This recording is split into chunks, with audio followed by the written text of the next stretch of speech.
All right, it's 1:03, so we can go ahead and get started, and any latecomers can join as we go. So thank you all for joining us today for the Developer Forum. So my name is Sam Thorner. I'm the Managing Director of Multifamily Programs at Kentucky Housing Corporation. And also from KHC, we have Anthony Wright, Terry Houghton, and Jeremy Ratliff. A couple of housekeeping items before we get started. This session will be recorded and will be available on KHC's YouTube channel. Please keep your microphone muted. I will periodically pause to provide opportunity for comments, and you should use the raise hand feature to indicate you wish to speak, and do not unmute your mic until you've been called on. And then after you're done speaking, please mute your mic again. If you wish to provide comments in the chat, please make sure you provide the comments to everyone. And Anthony and Terry will be available to either respond to those comments directly or present those comments on your behalf when we pause for comments. So here's the agenda for today. We're going to talk about the QAP Development Timeline, the changes to the QAP scoring items and the guidelines, changes to pools and allocations of credits, and then at the end, we're going to have an opportunity for the development community to discuss any topics that they wish to discuss. So the development timeline is substantially similar to what we talked about at the last forum. So we expect to have a draft of the QAP posted to the website early next week. And then on February 3rd, we're going to have the public hearing. Following that, we'll have a week for written comments that we will be accepting. And then on February 24th, we're going to take the QAP to the KHC Board of Directors, followed by sending it to the Governor's Office for signature. In May, we're going to anticipate opening up the 9% light type applications, and then in August, applications will close, and we will announce awards in January as we normally do. This follows our normal cycle, so no changes here. So we'll jump right into the proposed changes for the 2023-24 QAP scoring workbook. So as we stated at the last forum, the scoring workbook is going to be very similar to last year. Unfortunately, we have not been able to obtain the 2020 5-year census data. That data is not going to be made available until later this spring, and because of the QAP development timeline, we will not be able to incorporate those data points into this QAP. So one of our concerns is making sure that the scoring criteria are finalized as early as possible so that you as the development community can make informed decisions without fear that we're going to move the goalposts at the last minute. So in light of that, we opted to proceed with the data that we have available and using alternate data sources where we could, and adjusting or deleting scoring items where we could not. So one thing that we will be looking at going forward is, after the data is available, we'll evaluate whether it would result in significant changes to the scoring criteria and whether we need to make adjustments after the first year in the 2-year QAP cycle. That's really an option of last resort, but we're willing to consider it if the need arises. So we'll jump right into the scoring elements for all projects. And just to know that if I don't address a scoring item here, it's because we will not be making any changes in this QAP from the last QAP. So the first item that I want to talk about is the KHC Asset Management Risk Score. So in consultation with our Asset Management Department, we will require applicants to obtain their asset management risk score no earlier than 60 days prior to the application deadline. So this will provide the asset management team with enough time to ensure that the score is the most up-to-date available, and that score that's provided at that time will be the score that's used for all of the scoring criteria that use the asset management risk score. So it'll be the same one regardless of which scoring criteria it is. You'll be using that same score that you receive no earlier than 60 days prior to the application deadline. To be clear, development teams may request an asset management risk score at any time for informational purposes, but only the asset management risk score that you receive within that 60-day window before the application due date will be used for scoring and tiebreaker purposes. Additionally, where the asset management risk score is used as a tiebreaker, KHC will be evaluating the risk score of the management company only, not any other member of the development team. And you can see in the slide where we have made those small changes to this item. Okay, so over the past few years, KHC has been evaluating our internal and external operations with the goal of making KHC as inclusive as possible for our staff, our customers, and our partners.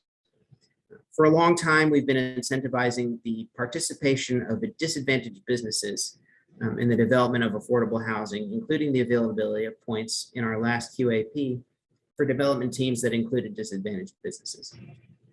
So for this QAP, we have decided to weight the participation of disadvantaged businesses slightly differently.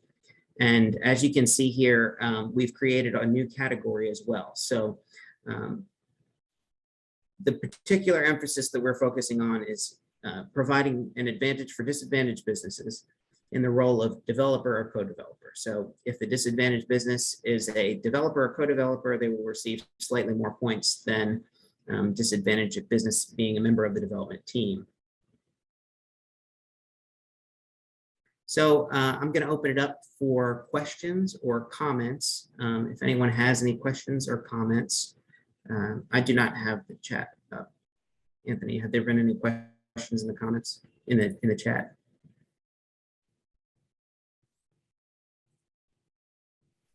Not at this time. Does anyone have any questions that they would like to ask? If so, just raise your hand and we can unmute you.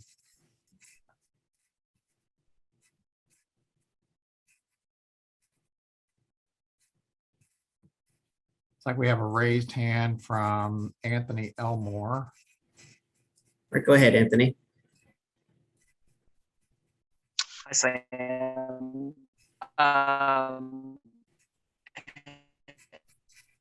Has there been any discussion with syndicator on the partnership with looking at the strength of the financial?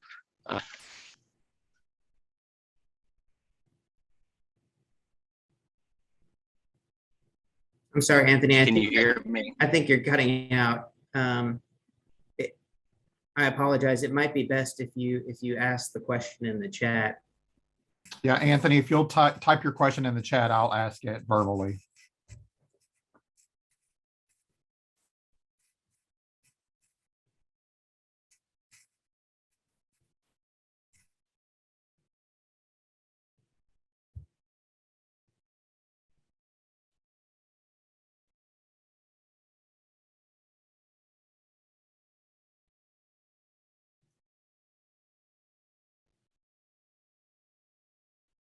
All right, I think I'll just, if there are no other questions, I'll just move on and maybe address Anthony's question at the end.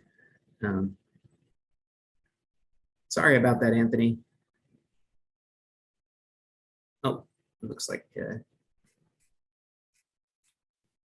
We have a question submitted in the chat from Andrew Hawes at HPI. The question is, will KHC require specific types of MBE certifications? For example, ones obtained through a state agency. Yes, so it will be listed out, and it's the same certification that certifications that we have requested in past QAP. So the MBE WBE certification is through the finance cabinet. The DBE certification is through the transportation cabinet. And I don't have the exact cabinets pulled up here, but it will be the same process that we have had for previous QAPs, as well for the VOSB and the SDVOSB certifications. Sam, Anthony Elmore's question just came through. Okay, great. The question is, has there been any discussion with equity providers regarding point structure for development team members? The due diligence process has changed recently with higher scrutiny on partners and especially financial strength.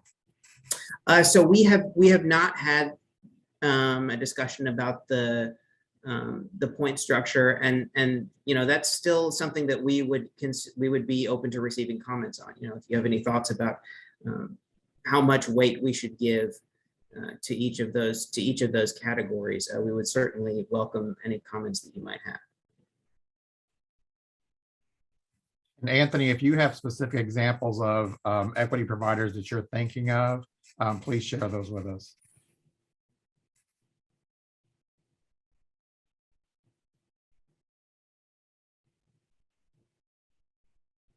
All right. I think we'll move on to the existing supply preservation pool. So the first scoring item that we're going to make amendments to is the rent restricted properties most in need of rehabilitation. So this scoring item is a very important component of our housing preservation efforts. And this year we're adjusting this scoring item to allow for more differentiation for projects with longer periods since their last restricted covenant. So we've added a category for 31 years plus since the last restricted covenant, getting an extra point. And I wanted to clarify something. So we talked about this a little bit last time at our last forum, that projects that may have more recent restrictive covenants due to refinancing with a government lender may provide a letter explaining that the most recent restrictive covenant was not related to a substantial rehabilitation of the property. And so they can submit that letter under subsection B, and that would ensure that the more recent restrictive covenant is not included in this calculation. The next scoring item that we're going to talk about is for rural projects, a significant share of affordable units in the county. So this scoring item will be updated in this QAP to include multifamily projects that have been awarded funding by KHC, but have not yet been added to the National Housing Preservation Database. And this is to ensure that the supply of affordable housing will not be over-concentrated in any one particular area during the course of the 2-year cycle. Those are the only changes that we're going to make to the existing supply scoring pool. So if anyone has any questions or comments on those, now is your opportunity.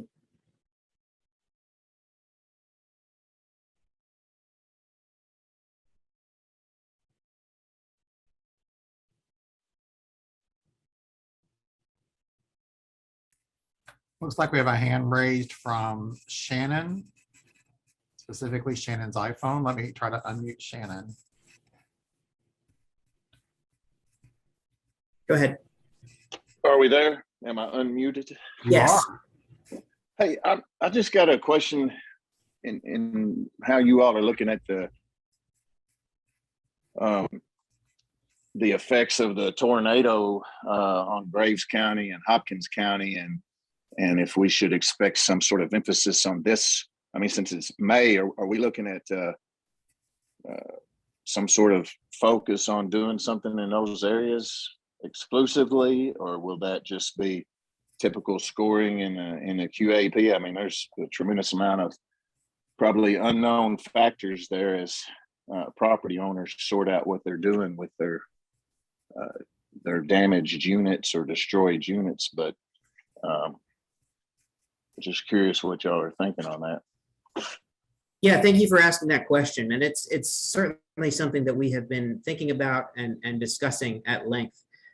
So one of the factors that we've been considering is really it's so soon after the tornado that we are still determining what KHC's role it needs to be in that process. And so at this point, it is extremely early for us to be making a policy decision when we're still trying to figure out what our role needs to be. So it's something that we're having lots of conversations about. We've been in contact with FEMA. We've been in contact with developers who have had projects in that area that were affected.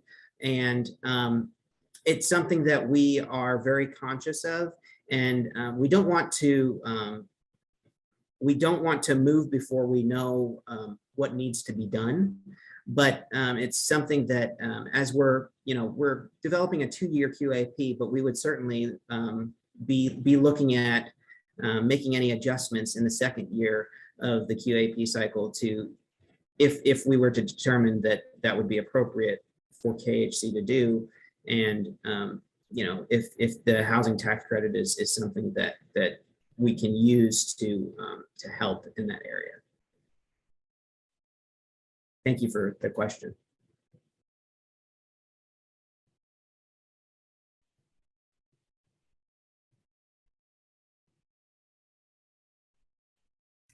There are no other questions at this time, Sam.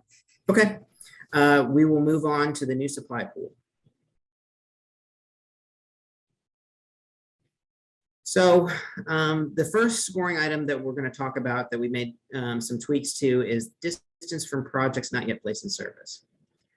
So this scoring item has been adjusted to include all projects that are not yet placed in service, not just projects that are approved in the last 2 years.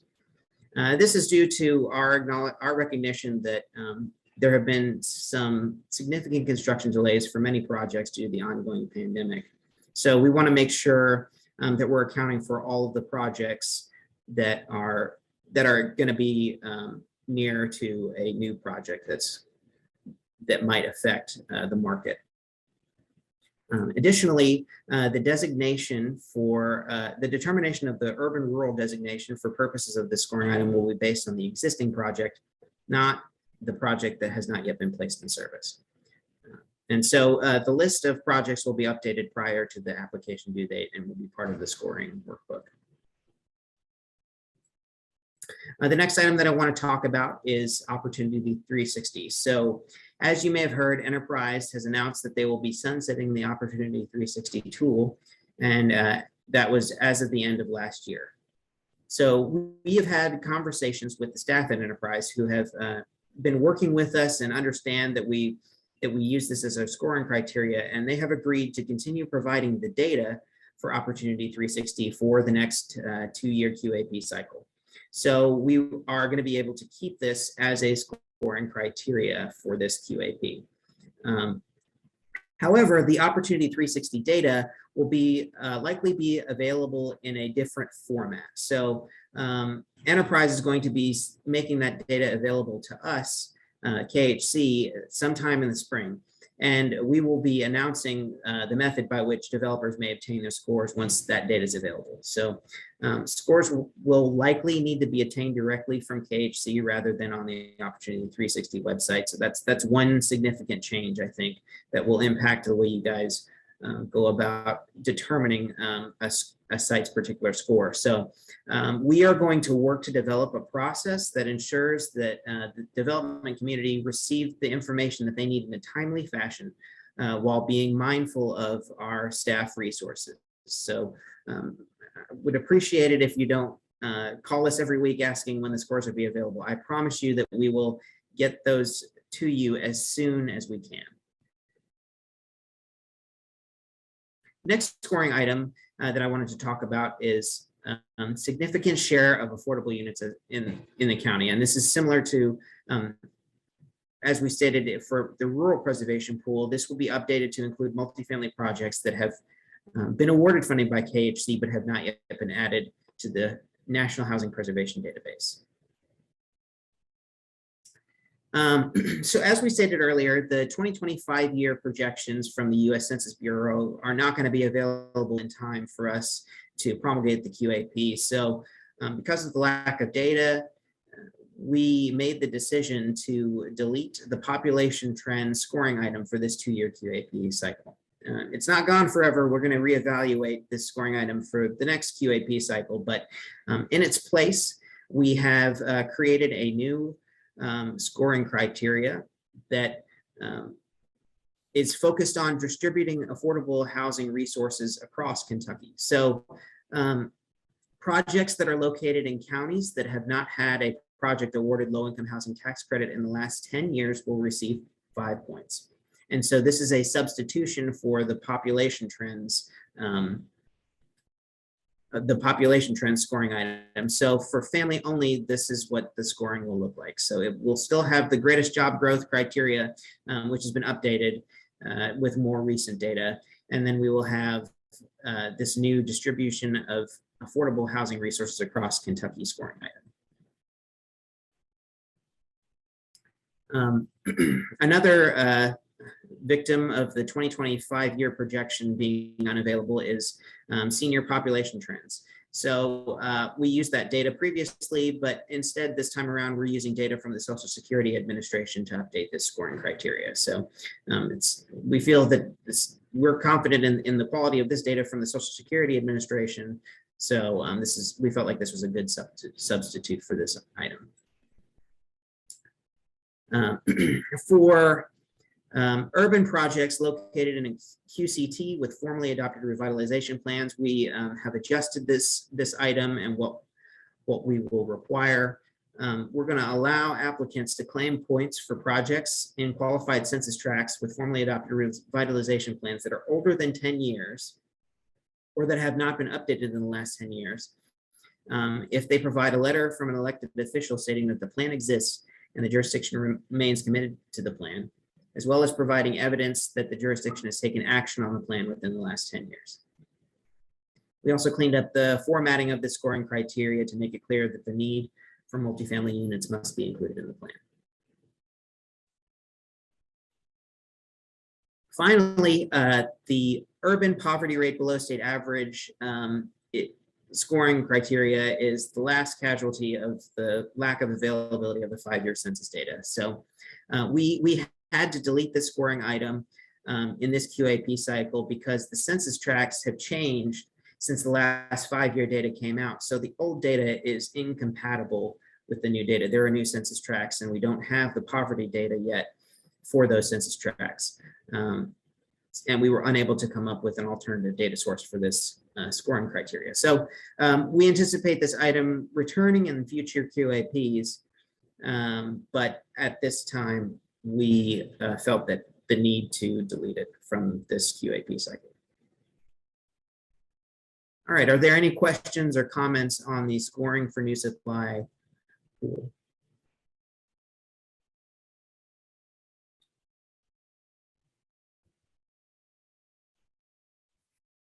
No questions in the chat, and currently no hands are raised to ask a verbal question. We do have a hand raised now from Tammy Stansberry. Tammy, if you want to unmute yourself and ask your question. Hi, Tammy. Hi, yes, in the projects not placed in service, are you also including the rehab developments? Because those units are already calculated in market studies and all, and they're not new units coming online. I know previously rehab units weren't counted, and then it looks like the last couple of years you all are now counting the rehab units again. No, I think you're right. I think rehab units, especially if they've been included in the market study, would not be included in that list. So we may need to update that particular scoring criteria to make that clear, but that is our intent. Okay, thank you.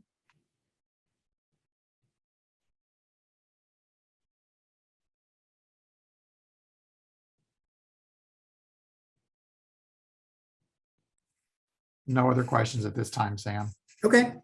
All right. Well, we'll move on to changes to the pools and allocation of credit. So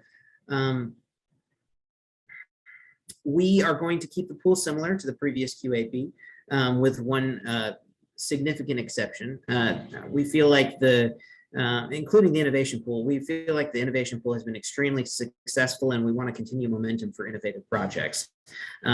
So one significant change that we are going to institute relates to the recent allocation of HOME-ARP funds designed to assist persons who are homeless or at risk of homelessness under the American Rescue Plan. So we talked about this a little bit at the last forum, but I'll give you a brief overview again.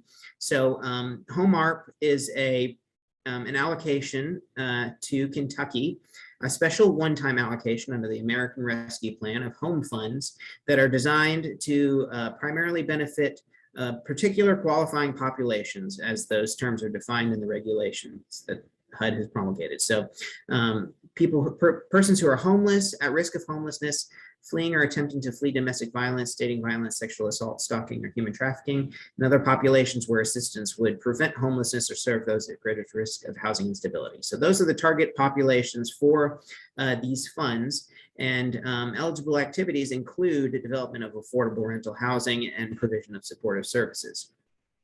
KHC submitted our allocation plan amendment to HUD, and so HUD isn't, I believe that we have gotten verbal confirmation from HUD that they have accepted it, but I don't think we've gotten written confirmation yet. So in light of this significant investment of funds that can be used for supportive services in addition to the development of affordable rental housing, KHC is going to create a nonprofit permanent supportive housing pool. So we're going to set aside some 9% credits to combine with these HOME-ARP dollars to create permanent supportive housing. So we're looking to set aside approximately $650,000 in credits each year for the 2-year cycle. It will be on a percentage basis. So if the 12.5% basis, 12.5% boost in credits gets passed again by Congress, that amount will go up proportionally. So these funds, these credits would be coupled with HOME-ARP funds for the development of permanent supportive housing projects to serve those HOME-ARP qualifying populations.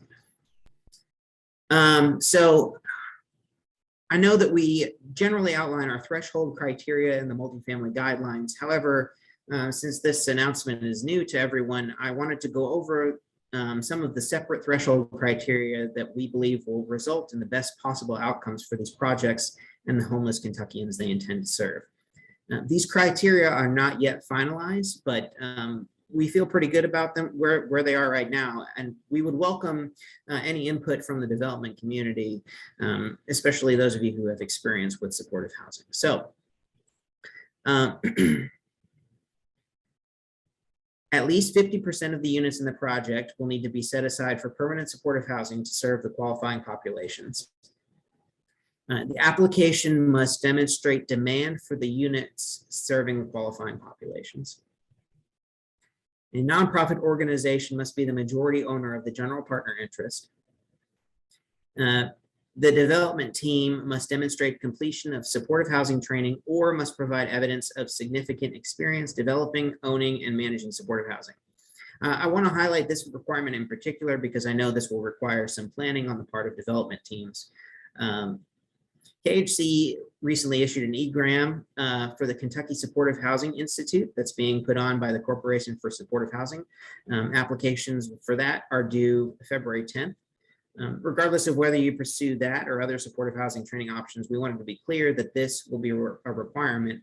And so you can plan accordingly if you intend to submit a project for consideration in this pool.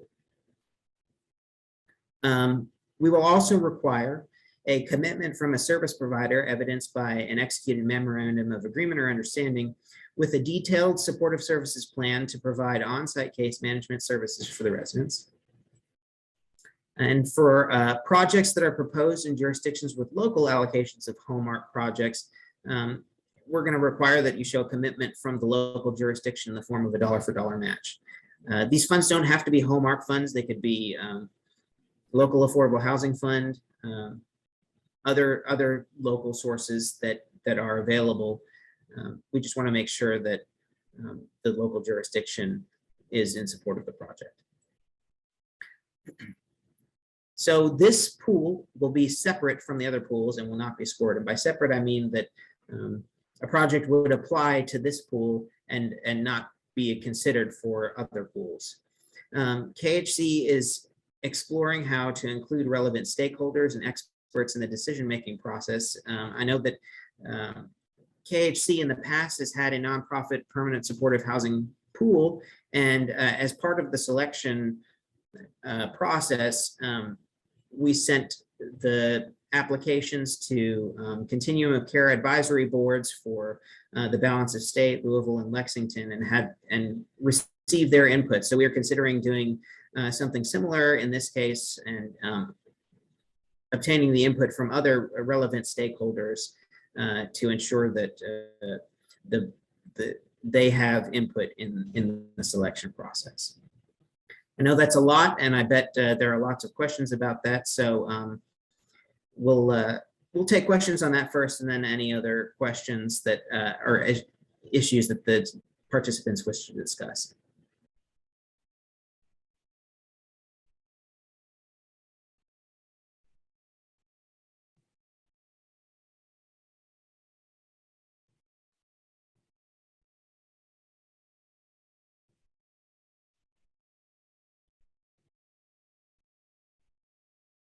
Does anyone have any questions about the nonprofit permanent supportive housing pool, or any other questions in general?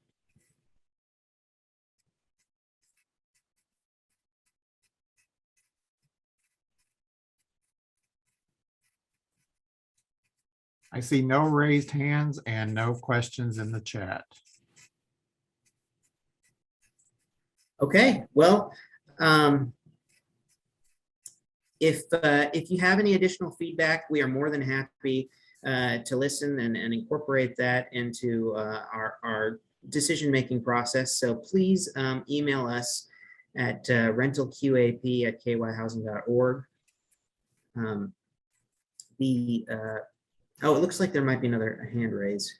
Yeah, we just had a hand raise from Josh Hooper. Okay, Josh, if you want to unmute yourself and ask your question. hi, Josh. Yeah, can you hear me, Sam? Yes. I wanted to ask, does the nonprofit that has to be, I think you said, a majority owner in the GP, have to be the service provider? And just to be specific, because it's probably better, our organization, SoCare, is a nonprofit. If we were partnering with a service provider, would the service provider or have to be the majority owner? Or do you just mean a nonprofit? No, I think what we would mean is a nonprofit. It would not have to be a nonprofit that is the service provider.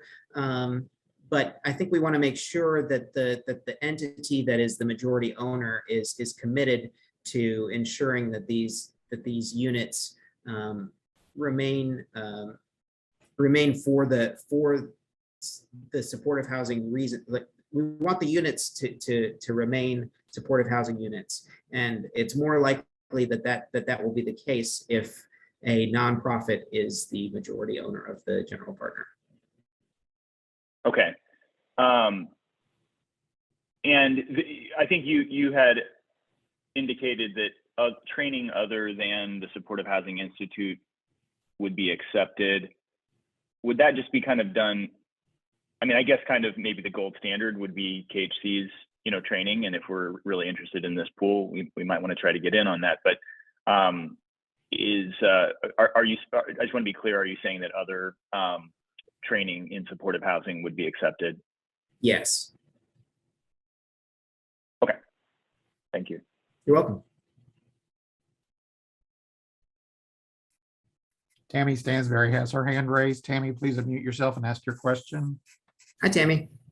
Hi, this is going back to Anthony's question earlier about the disadvantage. So if you're wanting the nonprofit, which a lot of times a nonprofit is a service provider, to have the majority stake in a housing credit development, have you all spoken to syndicators to find out? Because like Anthony said, they're scrutinizing more and more over who they're syndicating for. So I just didn't know if this is something else you all have taken in consideration with talking to some of them as well, to see how they would look if a nonprofit service provider was the majority owner. So that's a good question, and I think I want to provide some clarification. So in the nonprofit permanent supportive housing pool, we will not be scoring those items. We will not be scoring those applications. Those will be treated similar to the innovation pool, where we will make the selection without scoring. We know that adding scoring items increases the cost, and we don't want to add any more burden to these projects than we need to. So the scoring item for disadvantaged businesses and nonprofits, that will not apply to the nonprofit permanent supportive housing pool. It will just be these threshold criteria and the selection process, which we are still in the process of determining how that will look. Right, no, I understand that. I'm just talking about, since it is a separate pool and you're wanting the nonprofit to have the majority ownership, a lot of those nonprofit partners are service providers.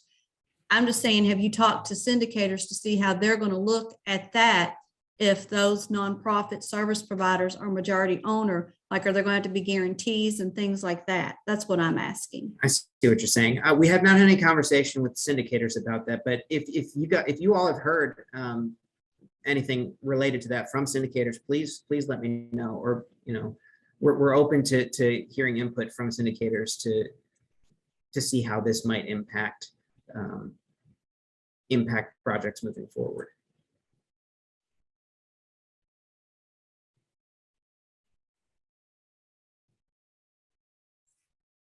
Sam, we have a question in the chat from Andrew Halls at HPI. And he's Yes. asking if there will be additional changes made to the multifamily guidelines that are separate from this discussion. Yes, so we are in the process of, we are focusing first on the QAP and getting that approved by the board and sent to the governor. And then once that has been completed, we will be posting the amendments to the guidelines. So if you have any thoughts about that, you're welcome to share them with us, and we will be happy to take those into consideration as well.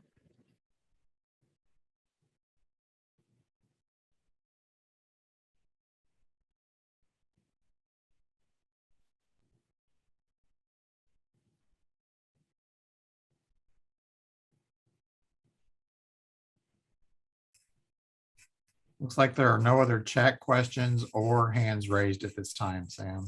Okay, all right. Well, if you have any additional feedback, you think of something after this forum has ended, please email us at rentalqap@kyhousing.org. The public hearing for the QAP will be next Thursday, February 5th at 1:30 p.m. The comments from this forum, including those placed in the chat, will be saved and reviewed by KHC staff. And if you have any additional comments, feel free to reach out to us. Thank you so much for your time and your patience with our technical difficulties, and hope you have a great afternoon. Thank you all.